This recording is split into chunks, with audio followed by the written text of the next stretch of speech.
Hello, I'm Simon Whistler. You're watching the Today I Found Our YouTube channel, and in the video today, we're looking at why do British singers lose their accent when they're singing. Mick Jagger, Elton John, Rod Stewart, Ed Sheeran, Phil Collins, and George Michael all grew up in or near London and have very recognisably British accents. Once on stage, they sing like someone who grew up in New England rather than Old England.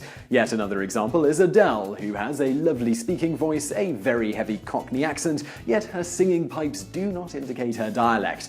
One might argue that Adele's speaking and singing voices were two different people if listening without visuals. Going beyond the British, we see the same thing with other non-American musicians, such as the Swedish band ABBA and many others singing in English, yet from various places around the world. It seems like no matter where you're from, if you're singing in English, you probably sing with an American accent, unless you're actively trying to retain your native accent, which some groups actually do. There are several reasons we notice accents disappearing in song, and why those accents seem to default to American. In a nutshell, it has a lot to do with phonetics, the pace at which they sing and speak, and the air pressure from one's vocal cords. As far as why American and not some other accent, it's simply because the generic American accent is fairly neutral.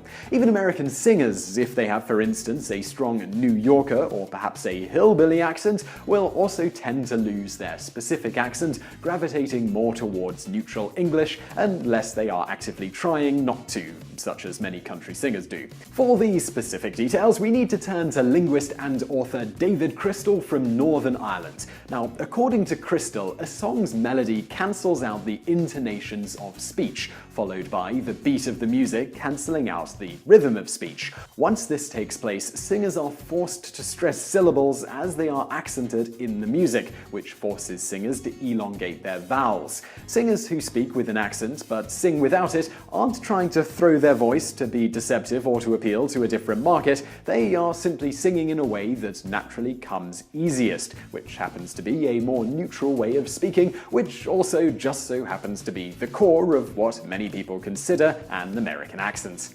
To put it in another way, it's the pace of the music that affects the pace of the singer's delivery.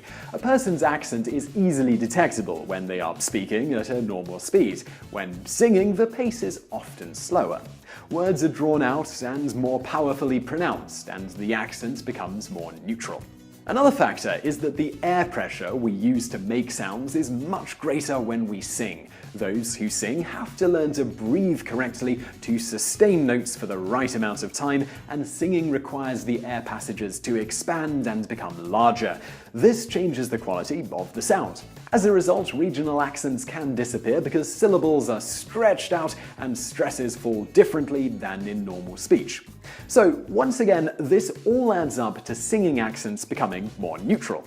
So at this point you might be wondering if the musicians actually know they are losing their accents when they sing. Keith Urban isn't British, though fans of the Aussie singer swoon over his speaking voice and have noticed that he sounds more American when he sings. Andy Gibson, a New Zealand researcher at AUT's University Institute of Culture, Discourse and Communication, also believes the change in accent between speaking and singing is not a deliberate one, nor are the artists even aware of the change. A 2010 study he conducted of singers with speaking accents showed indeed that they were not aware that they sounded any different. They felt they were singing naturally. Crystal says it is unusual for a singer to hold a regional accent through an entire song, resulting in what he calls mixed accents for most. And then there's Kate Nash, the anti-norm. The English singing sensation was an unknown until Lily Allen mentioned her on a MySpace page, and now she boasts more than 100,000 followers on Twitter.